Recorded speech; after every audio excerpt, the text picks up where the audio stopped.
Perkenalkan, nama saya Raska. Marisa. Ya. Kami Lanjut. mendapat tugas untuk wawancara. Apakah Bapak bersedia kami wawancara? Insya Allah siap. Baik, kita mulai.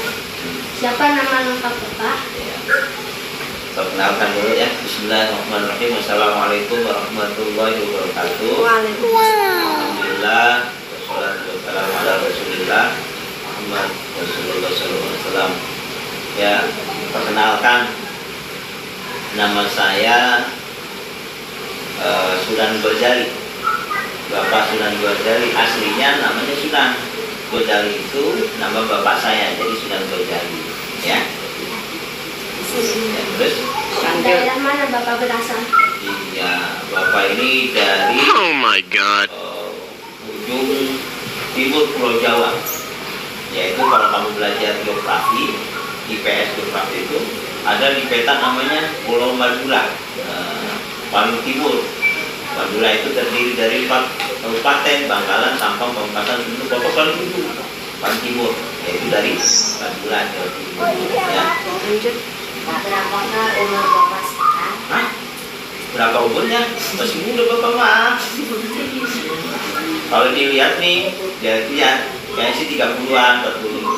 Padahal umurnya udah 52, masuk 52. Ya. Apa pendidikan terakhir Bapak? Alhamdulillah, saya itu pendidikan terakhir sampai S2 di UHAMKA Jakarta. Ya. Itu perjuangannya luar biasa, dari SMA sampai kuliah sampai S2. Mudah-mudahan kalian semua bisa sampai S2, bahkan sampai doktor. Ya, insyaallah. Amin. Ya. Terus Dalam proses mengajar, mata pelajaran apa saja yang diajarkan oleh Bapak? oh iya, bapak dulu asal muasalnya itu ngajar ada namanya keterampilan komputer dulu.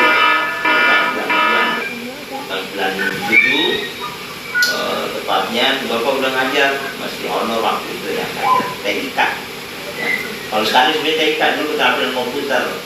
Bersama dengan itu bapak kuliah ngambil S1 ekonomi, ya, ekonomi manajemen perbankan. Jadi ada yang nawarin ngajar, bapak itu ngajar ekonomi di salah satu sekolah swasta di Al-Watonia 14 namanya. Ya.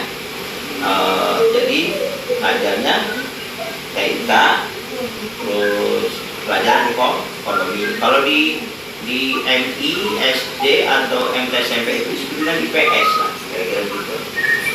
Ya. Apakah ada kesulitan yang dialami oleh Bapak dalam proses menyampaikan informasi? Oh, kesulitan, ya namanya mengajar itu pasti ada yang namanya kesulitan.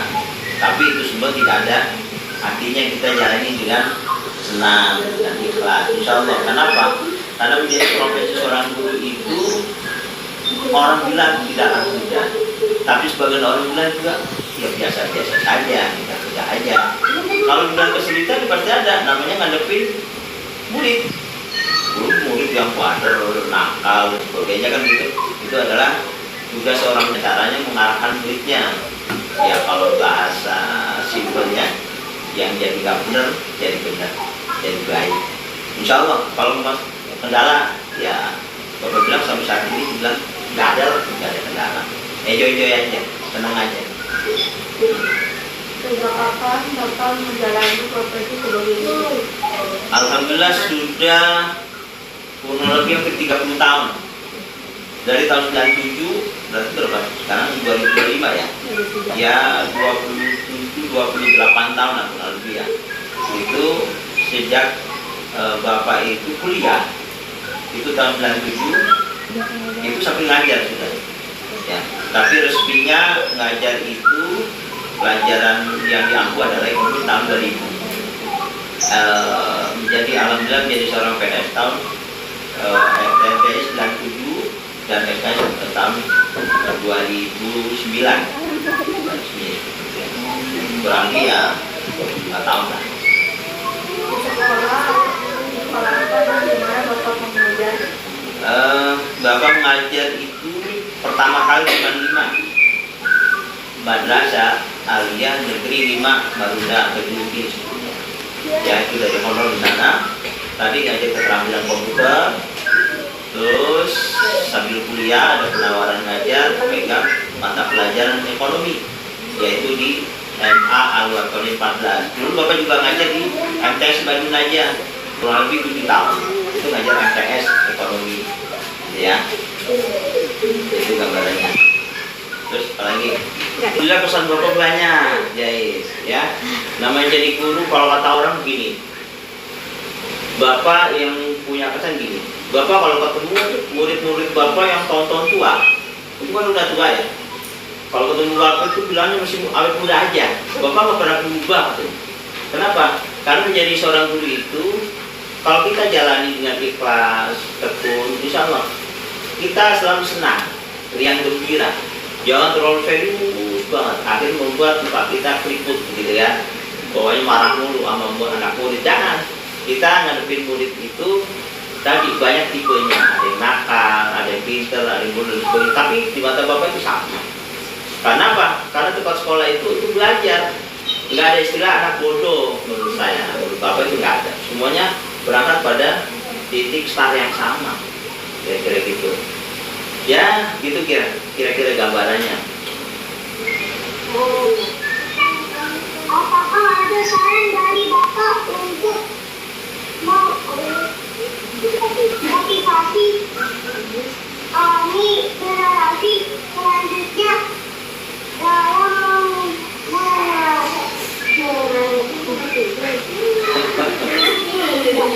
Iya. Ya. Bapak udah paham. profesi guru di zaman Iya, model ya Bapak udah paham ya. Motivasi Bapak buat kalian tentunya pertama, kalian harus belajar, semangat belajar ya. Jangan terpengaruh dengan dunia digital seperti sekarang ini. Ada istilah gini, itu ada setan gepeng, setan gepeng. HP itu mempengaruhi pola belajar kalian ya. Tolong belajar yang semangat, itu motivasi pertama. Supaya apa? Supaya kalian itu bisa mengulang pelajaran Bapak Ibu guru kalian itu di sekolah, di rumah, ingat lagi. Jadi nggak ada sesuatu yang nggak kamu bisa, nggak tahu, nggak ada istilah nggak bisa dan nggak tahu. Semuanya bisa dan tahu. Kenapa? Nggak ada orang bisa, nggak bisa itu kalau nggak dibiasakan. Orang bisa itu karena terbiasa. Gitu ya. Ini Bapak analogikan begini. Jasmine, Bapaknya kesini naik motor. Kelihatannya sudah pintar naik motor. Saya tanya, kamu sebelumnya langsung bisa apa belajar dulu? Jasmine, naik motor belajar apa langsung bisa? Belajar dulu kan? Enggak ujung-ujung orang naik motor itu langsung bisa. Tadinya megang dulu, geget apa itu, duduk dan sebagainya. Lama-lama udah terbiasa, bisa. Sama. Mempelajari suatu pelajaran juga, itu kalau tidak dilihat, tidak dibaca, itu tidak bakal ingat apa yang disampaikan Bapak Ibu guru kalian di sekolah. Cuma ngajarin di sekolah, nggak bisa. Harus nyampe rumah diulang. Berapapun lamanya, tapi harus diulang. Contoh gini, habis sholat misalnya, nggak usah lama-lama, 5 menit. Habis sholat zuhur 5 menit, habis sholat asar 5 menit, habis sholat maghrib 5 menit, semua rata-rata 5 kali 5 itu udah berapa? 25 menit. Itu udah cukup bagus ya, itu dalam keseharian. Kalau nggak begitu kamu nggak bisa meraih apa yang kamu inginkan ya, untuk supaya kamu itu bisa menjadi siswa-siswi yang punya keinginan cita-cita bisa diraih ya. Itu nol besar. Kalau kamu tidak belajar, kamu akan menjadi seorang guru, seorang pengusaha, seorang misalnya pokoknya wanita karir lah apa sebagainya itu. Tapi kalau nggak belajar, nggak bakal kamu dapat. Kira-kira begitu. Oleh karena itu motivasi yang Bapak sampaikan, yang pertama kamu harus sering-sering belajar, dan kuncinya yang pertama adalah jangan lupa sholat. Karena sholat itu adalah komunikasi kita kepada Allah, minta kepada yang punya minta kepada Allah untuk dimudahkan kita dalam belajar. Sepintar apapun kalau kamu lupa sama Allah itu nol besar dari hasil.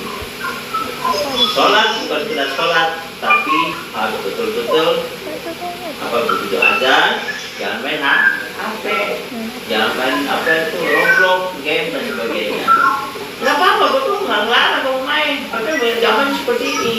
Tapi waktu sholat tidak harus sholat. Artinya kalian harus bisa ngatur waktu. Sebisa mungkin juga di rumah bantuin bapak ibu minimal nyapu. Ya, kalau ngepel betul berat lah nyapu lah.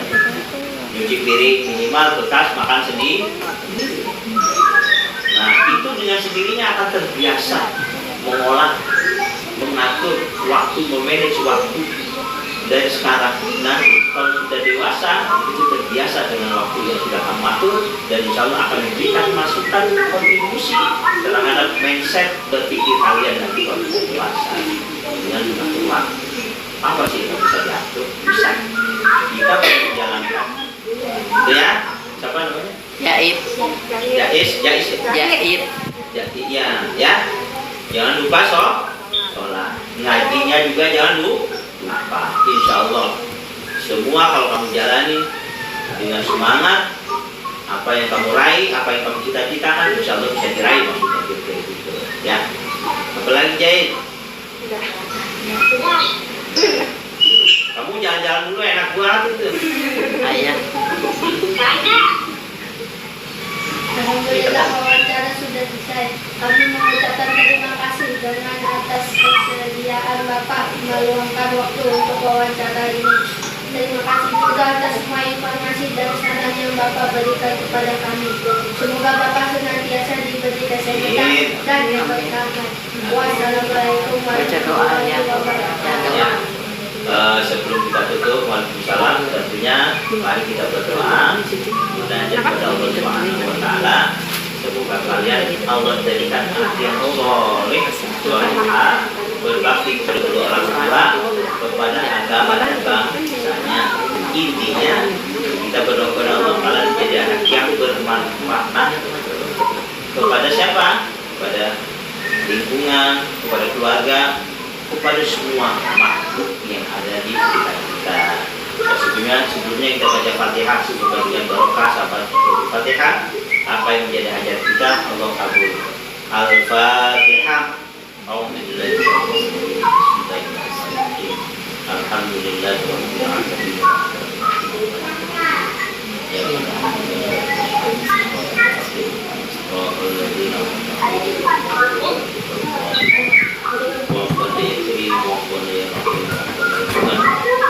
Allahumma bi'il Fatihah bisiril Fatihah wa bi barakatil Fatihah wa bi karamatil Fatihah wa bi mu'jizatil Fatihah bisyaratil Fatihah ya Fatihah amri fasyukallah ya mu'adini ya mu'yahan Allahumma ya jami'an balai Allah ya jami'an balai Rahman ya jami'an balai Rahim Allahumma anta ta'lana babal khair wa anta tafadhalana علينا بالخير خير وأن تجعلنا من أهل الخير ربنا تقبل منا إنك أنت العليم وتب علينا إنك أنت التواب الرحيم سبحانك اللهم وتحية الكرام وآخر دعوانا الحمد لله رب العالمين.